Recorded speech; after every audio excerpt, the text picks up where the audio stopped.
सभी श्रोताओं का हार्दिक स्वागत, अभिनंदन। सिरसागढ़ की लड़ाई में आज दूसरा वीडियो आप सभी के सामने प्रस्तुत हो रहा है। बढ़ते हैं कहानी की तरफ। आप युद्ध की अनुमति प्रदान करें। राजा परिमाल समझाने लगे।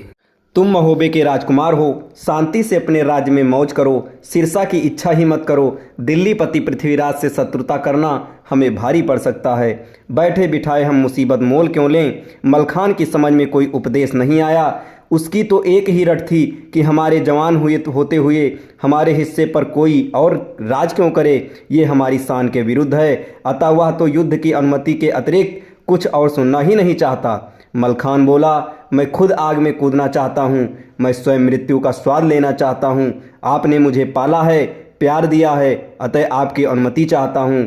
विवश होकर नम आंखों से राजा परिमाल ने कहा, अच्छा तो यही रहेगा कि पृथ्वीराज से शत्रुता मोल न लें, परंतु यदि सिरसा लेना तेरी जिद है तो जा।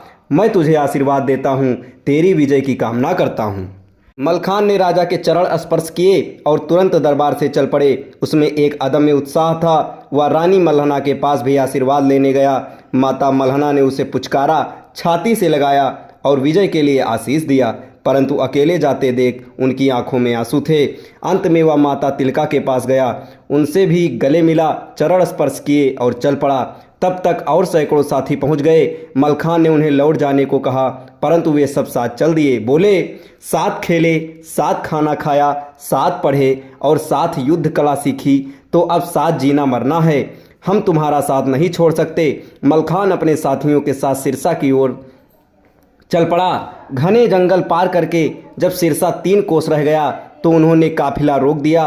रात को वहीं विश्राम किया। प्रातः उठकर नित्य कर्म से निवृत्त हो युद्ध की तैयारी की। तभी विचार बना कि सिरसा के पारत सिंह को पत्र लिखकर सावधान करना चाहिए। मलखान ने पत्र लिखा, सम्मानपूर्वक संबोधन करके लिखा, सिरसागढ़ मेरे बाप का है, मैं इसे लेने आ गया हूँ। आप तुरंत सिरसा खाली करके चले जाएं। इसी में दोनों पक्षों और नगरवासियों का हित है, अन्यथा युद्ध से निर्णय तो हो ही जाएगा। हरकारा पत्र लेकर पारत के पास पहुंचा।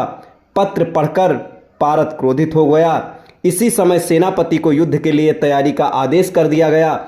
इधर के नगाड़ों की आवाज़ के साथ ही मलखान भी सिरसा की ओर आगे बढ़ा। दोनों ओर से सेनाएं सम्मुख थीं। मलखान से पारत पहले घबराया हुआ था, अब फिर सिरसा के सैनिकों में भगदड़ मची। पारत भी शाम होने तक तो लड़ा, फिर उसने दिल्ली पति पृथ्वीराज को संदेश भेज दिया, महोबे वालों ने आक्रमण कर दिया है, आप मदद के लिए सेना भेज दो। हरकारा रात भर घोड़ा दौड़ता हुआ दिल्ली पहुंचा और राजा पृथ्वीराज